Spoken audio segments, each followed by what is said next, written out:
Alhamdulillah, Alhamdulillahi Rabbil Alamin. Allahumma salli ala Muhammadin wa ala ali Muhammad. നമുക്കിന്ന് സൂറത്തു യൂനുസ് ആണ് തുടങ്ങാനുള്ളത്. അഊദു ബില്ലാഹി മിനശ് ശൈത്വാനിർ റജീം. ബിസ്മില്ലാഹിർ റഹ്മാനിർ റഹീം. അലിഫ് ലാം റാ. തിൽക ആയാതുൽ കിതാബിൽ ഹകീം.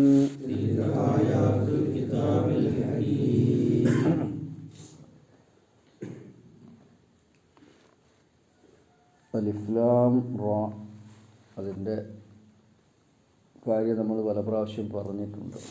സൂറത്തു അൽ ബഖറയും സൂറത്തു ആൽ ഇമ്രാനും സൂറത്തു അറാഫും ഒക്കെ തുടങ്ങിയിട്ടുള്ളത് ഇങ്ങനെയുള്ള അക്ഷരങ്ങളെ കൊണ്ടാണ്. തിൽക, അത്, ആയാത്തുൽ കിതാബ്, വേദത്തിലെ സൂക്തങ്ങളാകുന്നു, അൽ ഹക്കീം, വിജ്ഞാനം നൽകുന്ന, അമൂല്യമായ അർത്ഥവും ആശയവും വിജ്ഞാനവും നൽകുന്ന ഗ്രന്ഥത്തിലെ സൂക്തങ്ങളാകുന്നു അവയൊക്കെയും. സൂറത്തു യൂനുസ്, യൂനുസ് നബി അലൈഹിസ്സലാമെ സംബന്ധിക്കുന്ന ഒരു പരാമർശം ഇതിൽ 98-ാമത്തെ സൂക്തത്തിൽ വന്നിട്ടുണ്ട്. അതല്ലാതെ യൂനുസ് നബിയുടെ ചരിത്രമൊന്നും ഈ സൂറയിൽ കാര്യമായിട്ട് പറഞ്ഞിട്ടില്ല. സൂറത്തു അംബിയായിലുണ്ട്, സൂറത്തു കലമിലുണ്ട്, അതുപോലെ സൂറത്തു ഫുസ്സിലത്തിലും ഇത്തിരി പരാമർശം യൂനുസ് നബി അലൈഹിസ്സലാമയെ സംബന്ധിച്ചുണ്ട് എന്നുള്ളത് കഴിഞ്ഞാൽ ഈ സൂറയിൽ പ്രത്യേകിച്ച് അദ്ദേഹത്തിൻ്റെ ചരിത്രമൊന്നും പരാമർശിക്കപ്പെട്ടിട്ടില്ല. BC 8-ാം നൂറ്റാണ്ടിൽ ഈ ഇറാഖിലെ നീനവ പ്രദേശത്ത് ടൈഗ്രീസ് നദിയുടെ തീരത്തുണ്ടായിരുന്ന ഒരു വലിയ പട്ടണമായിരുന്നു അത്ര നീനവ. അവിടെയുള്ള ജനങ്ങൾക്ക് അള്ളാഹുവിൻ്റെ ദീൻ പഠിപ്പിച്ചു കൊടുക്കുന്നതിന് വേണ്ടി, പ്രബോധനം ചെയ്യുന്നതിന് വേണ്ടി നിയോഗിക്കപ്പെട്ടിരിക്കുന്ന പ്രവാചകനാണ് യൂനുസ് നബി അലൈഹിസ്സലാം. അദ്ദേഹത്തെ സൂറത്തു അംബിയായിൽ ദുന്നൂൻ എന്ന് വിശേഷിപ്പിച്ചിട്ടുണ്ട്. ദുന്നൂൻ, നൂനുള്ളവൻ. നൂന് പറഞ്ഞാൽ മത്സ്യം, മത്സ്യക്കാരൻ എന്നർത്ഥം. അതേമാതിരി സൂറത്തു ഖലമിൽ സ്വാഹിബുൽ ഹൂത്ത്, ഹൂത്ത് എന്ന് പറഞ്ഞാലും മത്സ്യം എന്നാണ്. ഹൂത്ത്, മത്സ്യം. മത്സ്യത്തിൻ്റെ വയറ്റിലകപ്പെട്ട പ്രവാചകൻ. അള്ളാഹുവിൻ്റെ കൽപ്പന ലഭിക്കുന്നതിൻ്റെ മുമ്പ് ജനങ്ങളുടെ ധിക്കാരത്തിൽ മനം മടുത്ത് നാട് വിട്ടു പോയപ്പോൾ അള്ളാഹു അദ്ദേഹത്തെ പിടികൂടി ഒരു മത്സ്യത്തിൻ്റെ വയറ്റിൽ കുറേ ദിവസം താമസിപ്പിച്ച ഒരു ചരിത്രം അത് നമുക്കറിയാം. അതുകൊണ്ടാണ് അദ്ദേഹത്തിന് ദുന്നൂൻ എന്നും സ്വാഹിബുൽ ഹൂത്ത് എന്നും പേര് വന്നിട്ടുള്ളത്. അപ്പോൾ ഈ സൂറയിൽ മുഖ്യമായി പരാമർശിക്കപ്പെട്ടിരിക്കുന്നത് തൗഹീദ്, അള്ളാഹുവിൻ്റെ ഏകത്വം, പിന്നെ റിസാലത്ത്, അള്ളാഹുവിൻ്റെ സന്ദേശം. റിസാലത്തിൽ പ്രവാചകന്മാർ പെടും, വേദഗ്രന്ഥങ്ങൾ പെടും, മലക്കുകളും പെടും. അങ്ങനെയാണല്ലോ റിസാലത്ത് പ്രവാചകന്മാരിലേക്ക് കിട്ടുന്ന രീതി. അപ്പോൾ അതിൽ നൂഹ് നബി അലൈഹി സ്വലാമയുടെ, മൂസാ നബി അലൈഹി സ്വലാമയുടെ ഒക്കെ ചരിത്രങ്ങൾ ഇതിൽ ഇത്തിരി പരാമർശിക്കപ്പെട്ടിട്ടുണ്ട്. ഇതൊക്കെ എന്തിന് പരാമർശിക്കുന്നു എന്ന് വെച്ചാൽ മനുഷ്യൻ ഏകനായ നാഥനായ അള്ളാഹുവിനെ മറന്ന് അള്ളാഹുവിൻ്റെ നിയമമായ അവൻ നിയോഗിക്കുന്ന പ്രവാചകന്മാരിലൂടെ അവതരിപ്പിക്കപ്പെടുന്ന വേദഗ്രന്ഥത്തിലെ അധ്യാപനങ്ങളെ ധിക്കരിച്ച് ജീവിച്ചാൽ മരണാനന്തരം അതികഠിനമായ ശിക്ഷയ്ക്ക് വിധേയരാകേണ്ടതുണ്ട് എന്ന കാര്യം ഉണർത്തുന്നതിന് വേണ്ടിയാണ് ഇത്രയും ഈ തൗഹീദ്, റിസാലത്ത്, ആഖിറത്തൊക്കെ അല്ലാഹു തആല സൂചിപ്പിച്ചിട്ടുള്ളത്. നമ്മൾ പഠിച്ചിട്ടുണ്ട് യൂനുസ് നബി അലൈഹിസ്സലാമയുടെ ഒരു പ്രാർത്ഥന. യൂനുസ് നബി അലൈഹിസ്സലാമയുടെ പ്രാർത്ഥന സൂറത്ത് അംബിയായിൽ ഉദ്ധരിക്കപ്പെട്ടിട്ടുണ്ട്. മത്സ്യത്തിൻ്റെ വയറ്റിലകപ്പെട്ടപ്പോൾ അദ്ദേഹം പ്രാർത്ഥിച്ച പ്രാർത്ഥന, ലാ ഇലാഹ ഇല്ലാ അൻത സുബ്ഹാനക ഇന്നി കുന്തു മിനൽ ളാലിമീൻ. അത് അദ്ദേഹം ആ പ്രത്യേക സന്ദർഭത്തിൽ പ്രാർത്ഥിച്ചതാണെങ്കിലും നമ്മൾക്ക് വളരെ പ്രധാനപ്പെട്ട ഒരു പ്രാർത്ഥനയായിട്ട് ഉൾക്കൊള്ളേണ്ടതാണത്. ഇന്നലെ നമ്മൾ ഒരു ദിക്ർ, ഒരു പ്രാർത്ഥന പഠിച്ചു. ഹസ്ബി അല്ലാഹ് ലാ ഇലാഹ ഇല്ലാഹു അലൈഹി തവക്കൽതു വഹുവ റബ്ബുൽ അർശിൽ അലീം. അതിൻ്റെ പ്രാധാന്യവും നമ്മൾ പറഞ്ഞു. രാവിലെ 7 പ്രാവശ്യം, വൈകിട്ട് 7 പ്രാവശ്യം, സുബഹിൻ്റെ മുമ്പും മഗ്‌രിബിൻ്റെ മുമ്പുമായിട്ട് രാവിലെയും വൈകുന്നേരവും. അങ്ങനെ വന്നാൽ ഇഹലോകത്തും പരലോകത്തും നമ്മളെ പ്രയാസപ്പെടുത്തുന്ന കാര്യങ്ങളിൽ അല്ലാഹു തആല നമ്മളെ സംരക്ഷിക്കും. അപ്പോൾ ഇങ്ങനെ നമ്മൾ ഖുർആൻ പഠിക്കുമ്പോൾ, ഖുർആനുമായി ബന്ധപ്പെടുമ്പോൾ അതിൽ നമ്മൾ പ്രത്യേകം ഊന്നേണ്ട ദിക്റുകളും ദുആകളും നമ്മൾ പഠിക്കണം.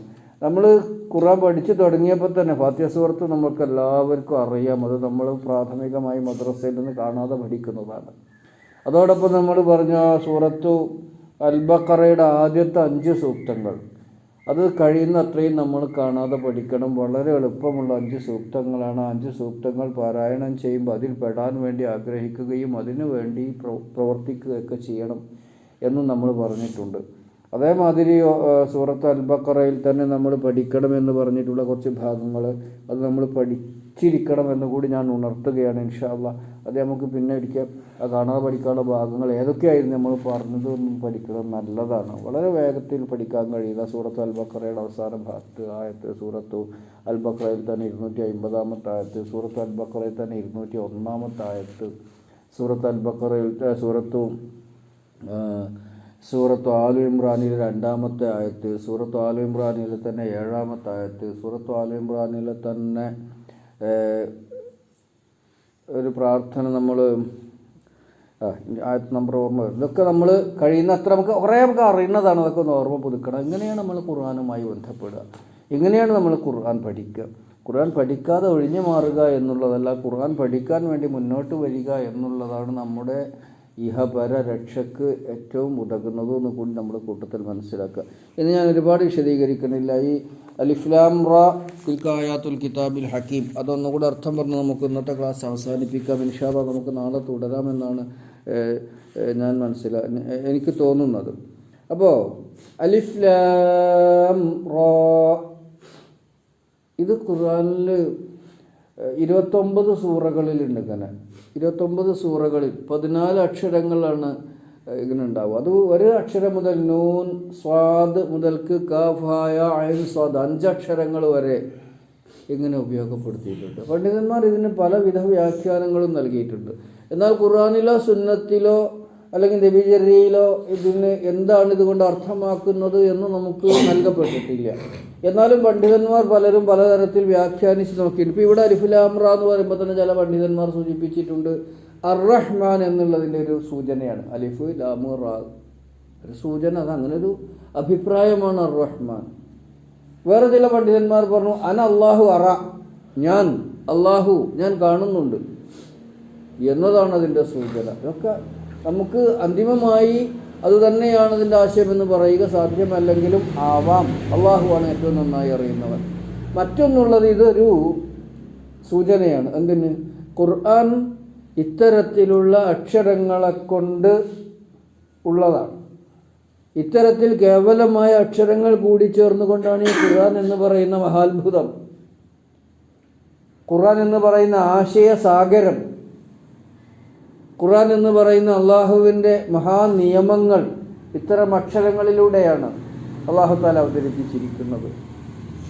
ഇതൊരു നിസ്സാര വിഷയമാണെങ്കിൽ ഇതാ അറബി അക്ഷരങ്ങൾ നിങ്ങളുടെ മുമ്പിലുണ്ടല്ലോ, നിങ്ങളും ഒന്ന് ശ്രമിച്ചു നോക്കൂ എന്ന ഒരു വെല്ലുവിളി അടങ്ങുന്ന അറിയിപ്പാണ് എന്ന് പല പണ്ഡിതന്മാരും സൂചിപ്പിച്ചിട്ടുണ്ട്. അല്ലാഹു അഅലം.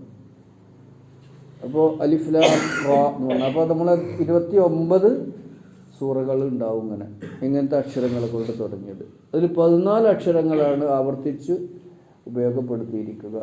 എന്താണ് അതിൻ്റെ സൂചന എന്ന് വളരെ കൃത്യമായോ കണിശമായോ നമുക്ക് മനസ്സിലാക്കാൻ അല്ലാത്തതാണ് കാര്യം. അങ്ങനെ ഒരു വിശദീകരണം അള്ളാഹുവും റസൂലും നൽകിയിട്ടില്ല എന്നുള്ളത് കൊണ്ട്. ഏതായിരുന്നാലും റസൂലുള്ളാഹി സ്വല്ലല്ലാഹു അലൈഹി വസല്ലം ഈ ഖുർആൻ ഈ അക്ഷരങ്ങൾ അലിഫ് ലാം റാ എന്ന് ഓതി കേൾപ്പിച്ച് തുടർന്നുള്ള വാചകങ്ങൾ ഓതുമ്പോൾ ഈ അക്ഷരങ്ങളുടെ അർത്ഥം എന്താണെന്ന് ആരും ചോദിച്ചിട്ടില്ല അദ്ദേഹത്തോട്. ഒരു സ്വഹാബി അന്വേഷിച്ചിട്ടില്ല. അറബികളിൽ ഖുർആനെ പരിഹസിക്കുന്ന ആരും ഇതെന്താ ഖുർആനിൽ ഇങ്ങനെ അർത്ഥമൊന്നും മനസ്സിലാകാത്ത, ആശയമൊന്നും കിട്ടാത്ത പദങ്ങളെന്ന് ആരും ചോദിച്ചിട്ടില്ല. അതുകൊണ്ട് എന്താണ് അതിമൊന്ന് നമുക്ക് മനസ്സിലാവുക? ഇങ്ങനെയുള്ള പ്രയോഗങ്ങൾ ഒരുപക്ഷെ അറേബ്യൻ സാഹിത്യത്തിൽ നിലനിന്നിരിക്കാനുള്ളൊരു അതുകൊണ്ട് അവർക്ക് അങ്ങനെ വന്നത് എന്തുകൊണ്ട് ചോദിക്കേണ്ട ആവശ്യമില്ല. അങ്ങനെ പ്രയോഗത്തിന് മുമ്പ് ഉണ്ടായിരിക്കണം. അല്ലെങ്കിൽ ഖുർആനെ പറ്റി ഒരുപാട് വിമർശനം ഉന്നയിച്ച ആളുകൾ ഒരായത്ത് റസൂൽ സല്ലല്ലാഹു അലൈഹി വസല്ലം കേൾക്കുമ്പോൾ അതിനെ പരിഹസിക്കുക, അതിൻ്റെ ആശയത്തെ പരിഹസിക്കുക, അതിൽ പ്രയോഗിച്ചിരിക്കുന്ന പദങ്ങളെ പരിഹസിക്കുക. ഇതൊക്കെ ഇപ്പോൾ ഖുർആൻ അങ്കബൂത്ത്, റുബാബ്,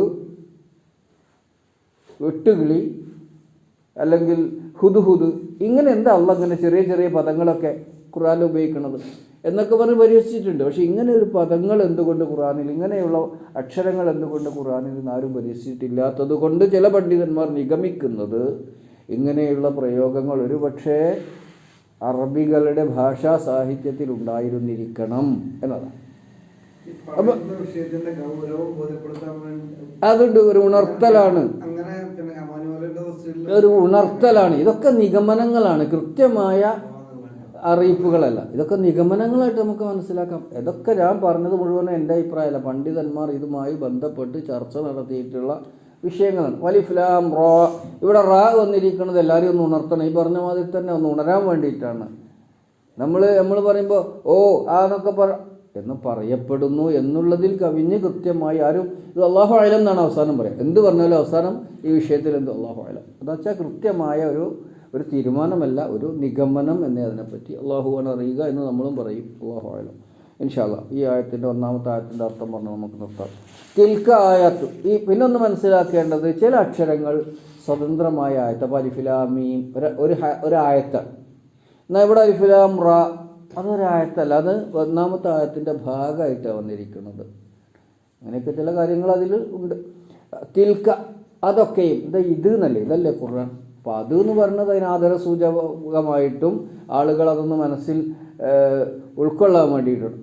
പറയുന്ന കാര്യങ്ങളൊക്കെ അതൊരു ആദരവോട് കൂടിയുള്ള പ്രയോഗമാണ്. അൽഫിലാമീം ദാലിക്കൽ കിതാബ്, ആ ഗ്രന്ഥം.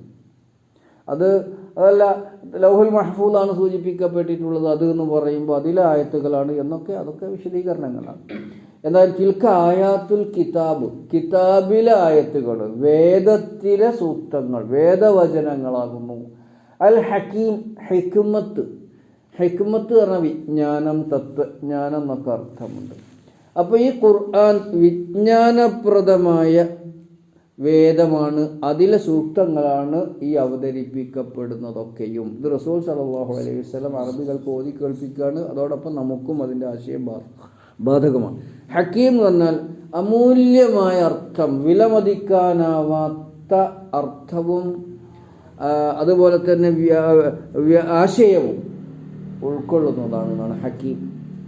മനുഷ്യന് വിലയിടാനാവാത്ത മൂല്യവത്തായ അർത്ഥവും അതിവിശാലമായ ആശയവും ഉൾക്കൊള്ളുന്നവയാണ് വേദത്തിലെ സൂക്തങ്ങൾ. അങ്ങനെയുള്ള വേദസൂക്തങ്ങളാണ് നിങ്ങൾക്ക് പ്രവാചകൻ ഓതി കേൾപ്പിക്കുന്നത്. തിൽക്ക ആയാത്തുൽ കിതാബിൽ ഹക്കീം. ഇതേമാതിരി അലിഫിലാമീൻ ദാലിക്കൽ കിതാബു ലാ റൈബ ഫീഹ്. ഇതേമാതിരി സൂറത്തുൽ ലുഖ്മാനിൽ അലിഫിലാമീൻ തിൽക്ക ആയാത്തുൽ കിതാബിൽ ഹക്കീം. അപ്പോൾ അത്രയും നമുക്കിന്ന് അത്ര മതി. ഇനി തിൽക്ക ആയാത്തുൽ കിതാബിൽ ഹക്കീം എന്ന് പറഞ്ഞാൽ അത് ഓതുമ്പോൾ അതിൻ്റെ ആശയം ഉൾക്കൊണ്ടുകൊണ്ട് ഓതണം. ഹക്കീം എന്ന് പറഞ്ഞാൽ ഹിക്മത്തുള്ളത്. ഹിക്മത്ത് എന്ന് പറഞ്ഞാൽ തത്വജ്ഞാനം, വിജ്ഞാനം നിറഞ്ഞത്. അതാണ് നമ്മൾ പറഞ്ഞത്. അമൂല്യമായ അർത്ഥവും ആശയവുമുണ്ട് ഈ ഖുർആനിന്. കാരണം ഇത് അള്ളാഹു നൽകുന്നതാണ്. സർവജ്ഞനായ അള്ളാഹു നൽകുന്നതാണ്, സൂക്ഷ്മജ്ഞനായ അള്ളാഹു നൽകുന്നതാണ്. അപ്പോൾ അത്രയും അപാരമായ, അറ്റമില്ലാത്ത, അതിരില്ലാത്ത അറിവിൻ്റെയും സൂക്ഷ്മമായ വിജ്ഞാനത്തിൻ്റെയും ഉടമയായ അള്ളാഹു നൽകുമ്പോൾ ആ ഒരു ഗുണം ഖുർആനിനുണ്ടാവും. അതാണ് ഹക്കീമായ ഖുർആൻ, മജീദായ ഖുർആൻ, അല്ലേ? വൽ ഖുർആനിൽ മജീദ്, യാസീൻ വൽ ഖുർആനിൽ ഹക്കീം. അപ്പോൾ ഖുർആനുൽ ഹക്കീമാണിത്. വിജ്ഞാനം നിറഞ്ഞ അർത്ഥവും ആശയവും സമ്പുഷ്ടമായ വേദത്തിലെ വചനങ്ങളാകുന്നു ഇതൊക്കെയും, അഥവാ പ്രവാചകൻ നിങ്ങൾക്ക് ഓതി കേൾപ്പിക്കുന്നത്. ഒന്നുകൂടെ അർത്ഥം പറഞ്ഞു നിർത്തുന്ന അലിഫ് ലാം റോ തിൽക്ക അതൊക്കെയും ആയാത്തുൽ കിതാബി, കിതാബ് എന്ന വേദം, ആയാത്ത് പറഞ്ഞാൽ വചനങ്ങൾ, ഹക്കീം എന്ന് പറഞ്ഞാൽ വിജ്ഞാന നിർഭരമായ അല്ലെങ്കിൽ ആശയനിർഭരമായ. അപ്പോൾ ആശയനിർഭരമായ അമൂല്യമായ അർത്ഥവും ആശയവും ഉൾക്കൊള്ളുന്ന വേദത്തിലെ സൂക്തങ്ങളാകുന്നു അവയൊക്കെയും. ഇവിടെ നമുക്ക് അവസാനിപ്പിക്കാം. ഇൻഷാ അല്ലാഹ് നാളെ നമുക്ക് തുടരാം. അല്ലാഹു സുബ്ഹാനഹു വ തആല നമ്മെ അനുഗ്രഹിക്കുമാറാവട്ടെ. നമ്മൾ റമളാനിൻ്റെ മുമ്പിലാണുള്ളത്. റമളാനിൽ ഈമാനോടെയും ഇഹ്തിസാബോടെയും നോമ്പ് പിടിക്കുവാനും നമസ്കാരം നിർവഹിക്കുവാനും ഖുർആൻ പഠിക്കുവാനും പ്രചരിപ്പിക്കാനും ഒക്കെ അല്ലാഹു തആല നമുക്ക് തൗഫീഖ് നൽകട്ടെ. എല്ലാം നമുക്ക് അനുകൂലമായ സാക്ഷ്യവും തെളിവുമായി അല്ലാഹു തആല നമ്മിൽ നിന്ന് സ്വീകരിക്കുമാറാവട്ടെ. റബ്ബനാ ആതിനാ ഫിദ്ദുനിയ ഹസന വഫിൽ ആഖിറതി ഹസനത വഖിനാ അദാബന്നാർ വൽഹംദുലില്ലാഹി റബ്ബിൽ ആലമീൻ.